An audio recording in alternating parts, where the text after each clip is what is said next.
السلام علیکم ورحمۃ اللہ وبرکاتہ۔ آپ سب سننے اور دیکھنے والوں کے لیے میری اللہ تعالیٰ سے دعا ہے کہ اللہ تعالیٰ آپ سب کو صحت تندرستی والی،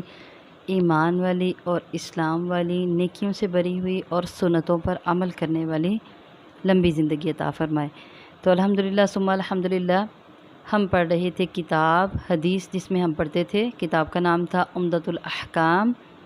اور آج اس میں ہم نیا باب شروع کریں گے۔ باب کا نام ہے باب المسح علی الخفین، موزوں پر مسح کرنے کا بیان، جس میں حدیث نمبر 21 اور لیکچر نمبر بھی 21 ہے۔ نحمدہ ونصلی علی رسولہ الکریم، اما بعد، عن المغیرۃ بن شعبۃ، مغیرہ بن شعبہ رضی اللہ تعالی عنہ سے روایت ہے، قول، وہ کہتے ہیں، کنت، تھا میں، مع النبی صلی اللہ علیہ وسلم،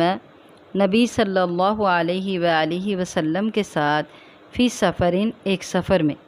فاہویت، تو میں جھکا، اہویت، میں جھکا، لانزع،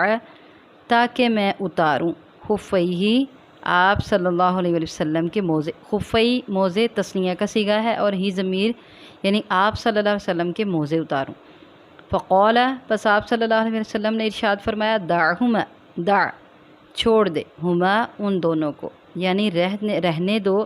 یہ چھوڑ دو ان دونوں کو، فإنی، بس بے شک میں نے، ادخلتہما، ادخلت، میں نے داخل کیا، ہما، ان دونوں کو، یعنی ان دونوں موزوں کو، طاہرتینی، پاکیزگی کی حالت میں، یا پھر وضو کرنے کے بعد، یعنی وضو کر کے طہارت حاصل کر کے پھر میں نے ان کو پہنا ہے۔ فمسح، پس آپ نے مسح کیا، علیہما، ان دونوں پر،